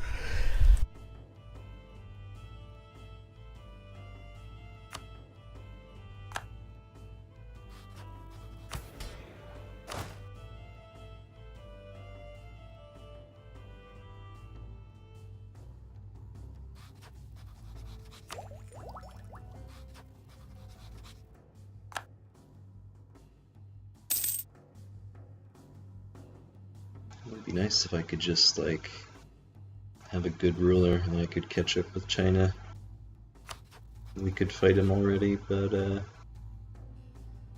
such luck. The War of Religion is about to happen. Yeah, I in just saw HRE. that. Yeah. It's okay. Friedrich IV will protect the oppressed Catholic minority. It's actually interesting to go over there and look at it without any humans there. I know. I was just fucking bullshitting, but I assumed that it was actually an oppressed Catholic minority. There aren't So, any Catholics. The province of There Stolp. are no... Okay, here are the Catholics. The province of Stolp in Pomerania, and the Emperor himself. Those are the only Catholics in all of Germany.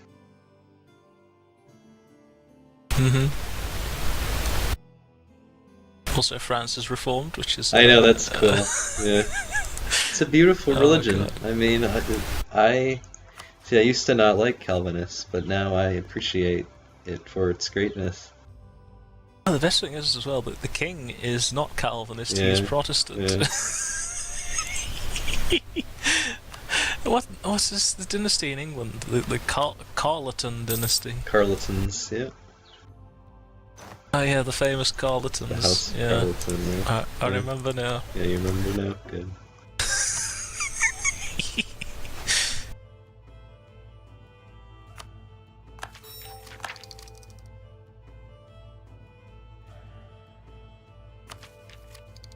Oh yeah, National Bank.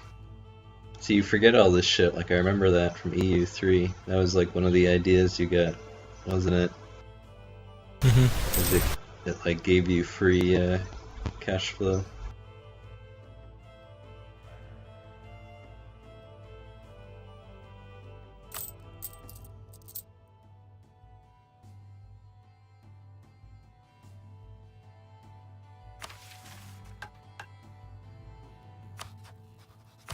But you can turn the speed up, by the way.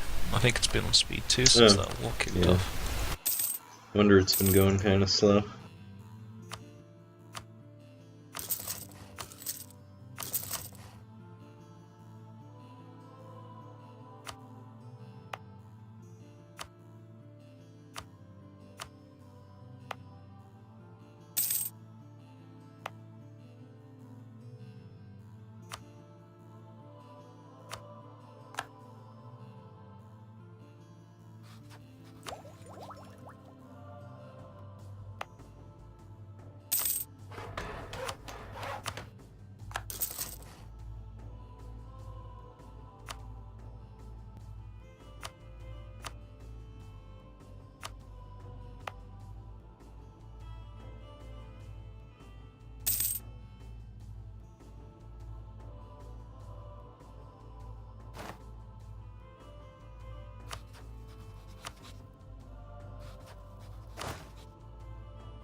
Just send a bunch of Japanese to colonize this hot, smelly marsh in the Philippines.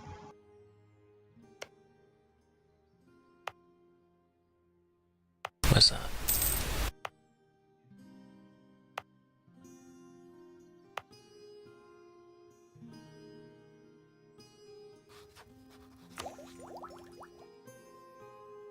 Yeah, see, half the advantage of colonizing Indonesia is getting the assimilation bonus, but being a non-European, you can't tolerate them. Which is too bad. So I just fucking have to wipe them out.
Poor Hungary.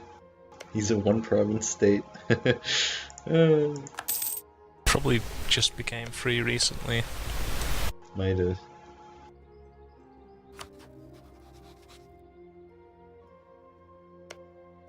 Wallachia has like moved north.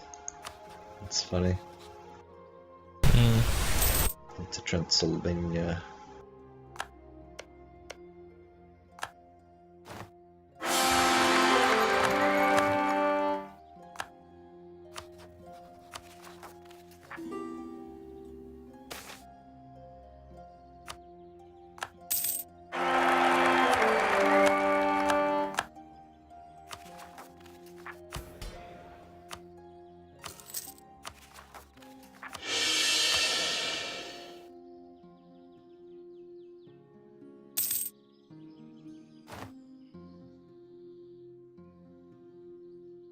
My step nomad wife.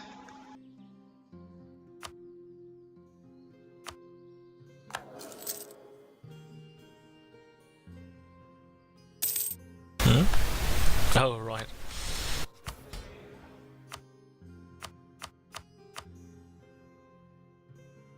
We're not step nomads anymore. We're real civilized people now. I don't know. Tell that to my sky god worshipping spouse here.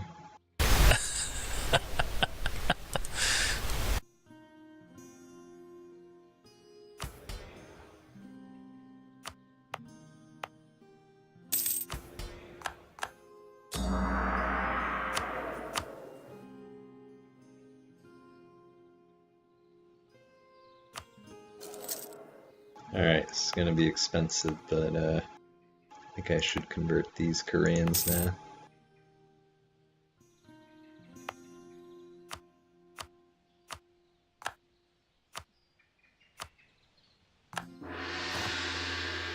I'll make it nice and stable for later if I do.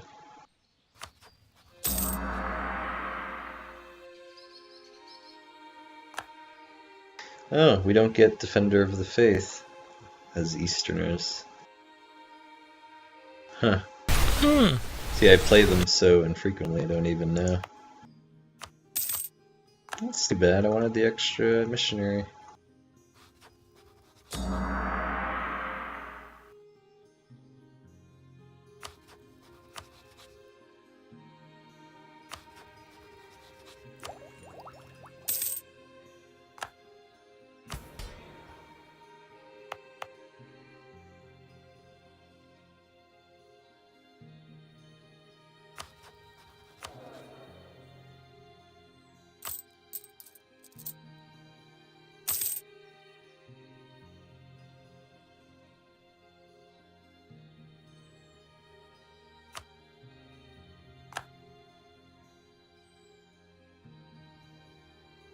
And the AI doesn't know what the hell it's doing. Sorry, which AI? Just like comparing incomes like Spain, France, England. Like they could all be super wealthy right now. If they were managed properly.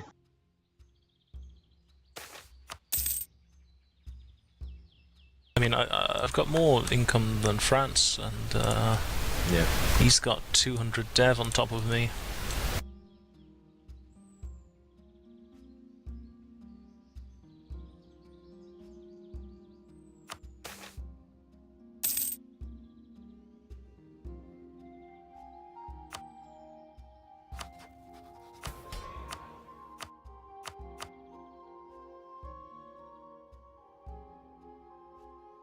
Oh, I've got a Shinto advisor.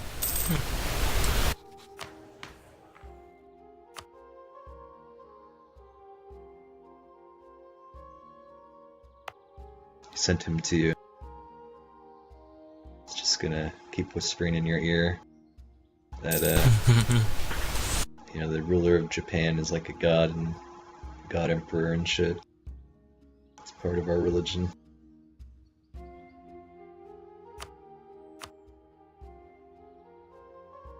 You know what the oldest name for Japan, well, the oldest recorded name is? It's Wa, which is Okay. Han for it's Han for dwarf. So what does that derive from? When the Japanese sent an embassy to the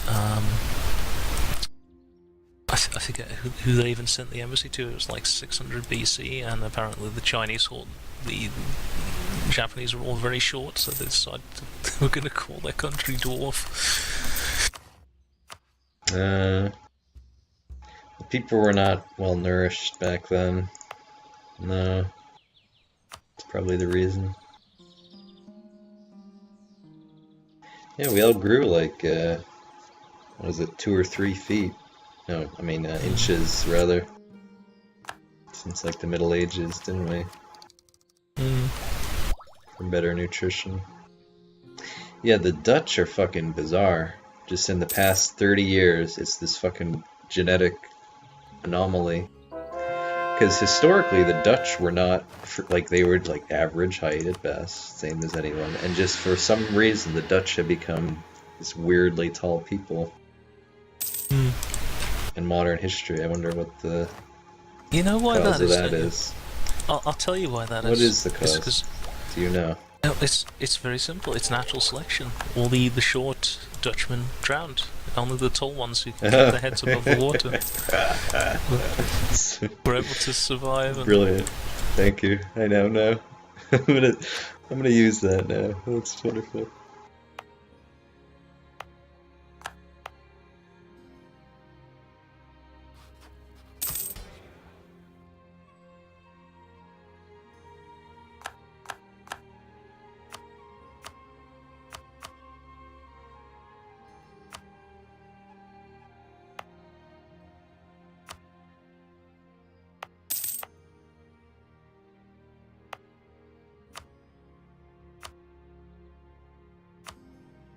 Yeah, a lot of these countries are going to be underwater, aren't they? It's interesting when you fly over the Netherlands, because you see like the sea comes to the coast, right? And then beyond the coast inland, it just sort of dips inwards, dips down a little bit, right? Because it's all actually under sea level. They just keep the water out with dikes. It's scary. Isn't that scary though, to like fucking live in that? Like, what if they fuck up the dike? Then all the people drown, don't they? It's a very serious situation. And yet it is, despite that, one of the wealthiest places in the world, and people love living there. I mean, it's not one single dike, so there's like a network of dikes. And I'd still be kind of nervous about living there, to be honest with you. The main problem points for them were the rivers, and they were worried about storm surges coming up and overwhelming like the older dikes inland. And they've got a huge like tidal barrier at the mouth of the Rhine now, and they sort of drop it into place if there's a danger of a storm surge. There's one in the Thames as well, but it's not as impressive, and it only protects London. It doesn't protect the countryside in front of it.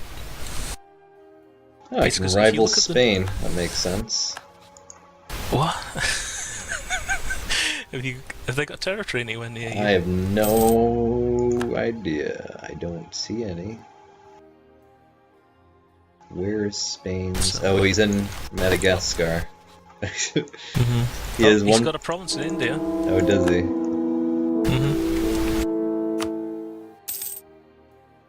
How about Portugal? Yeah. Portugal's got nothing.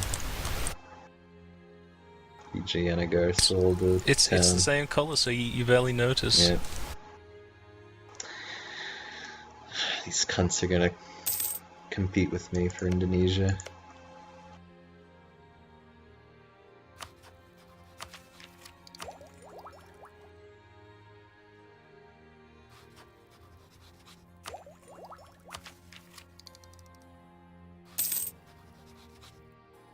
Yeah, because if you look at the shape of the North Sea, occasionally you'll have like a storm surge where the Mm-hmm. low pressure will cause the seawater to rise, and it's almost like a big wave. And if it comes southwards down the North Sea, when it gets to the English Channel, it gets channeled into a really narrow bit of water. So instead of being like a few inches, it goes up to like feet, and you can have these storm surges that inundate like southeastern England and the Netherlands. Yeah, did you know that back in the Stone Age, the North Sea was actually like an extension of the European continent? That was all land. Yeah, it was Doggerland. Doggerland, yeah. And then the Rhine and the Thames were the tributaries of the same river. Yeah. And then what's it called? The Netherlands. You know, I don't know what the little lake is called. It's like that. It's not a lake. It's connected to the North Sea now. But back in like antiquity, that was like a lake, and the Dutch coastline was like a mountain range that surrounded it on the coast, and then just the water has risen every year until you get to the present day. But yeah, so the Doggerland thing, I was watching like a science thing on that, was pretty cool. So, you know, we can't get to it, but there's probably a lot of cool, you know, Neanderthal, caveman shit underwater that we just don't know about down there. Oh, they keep dredging up, you know, stuff. They'll dredge up like woolly mammoth bits.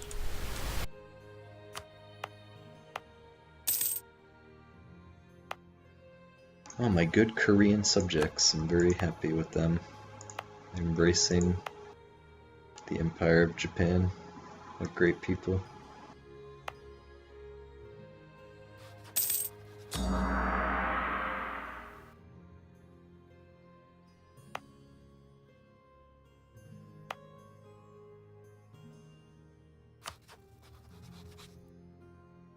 Yeah, does AI Japan ever go Mahayana or Catholic or stuff? That'd be very cool to see. No idea. Yeah. It's worthless to go it though.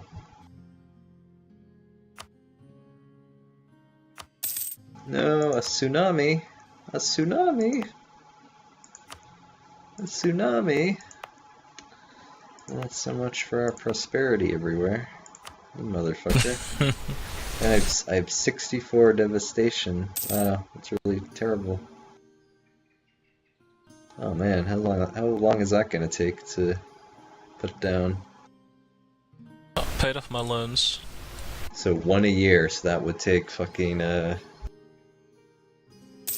like 60 years for that devastation to go down. That's crazy. Oof. I mean, I could build forts to get the devastation down again. It's expensive though. I also filled up all my building slots already.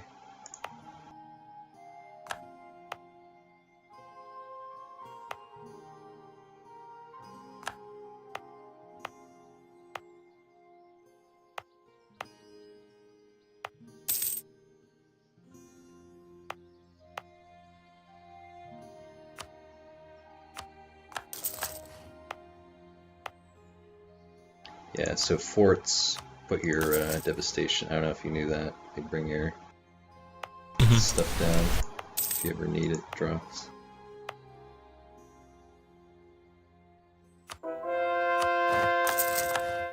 Yeah, so I guess I'll have to build these because it's a long wait otherwise.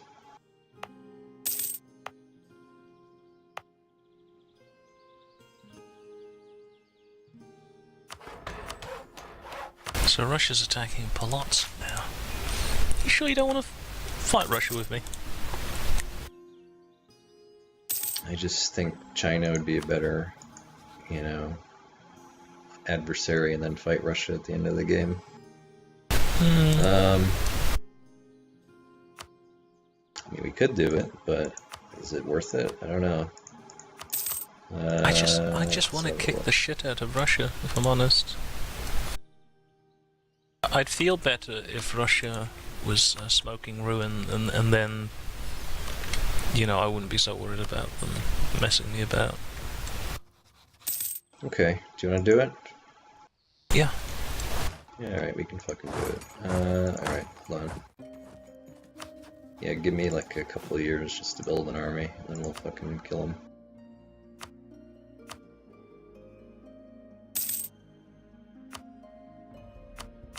I mean, they have,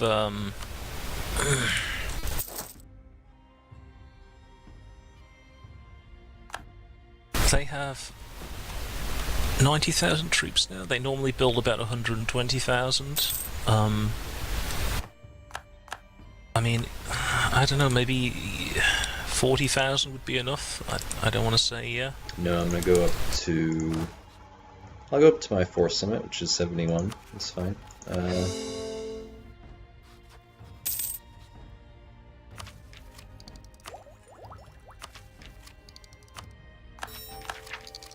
Yeah, it's just funny because I've been able to be such a cheap ass up till this point. I had like 16 infantry. Enjoying that sweet, sweet pacifist cash flow.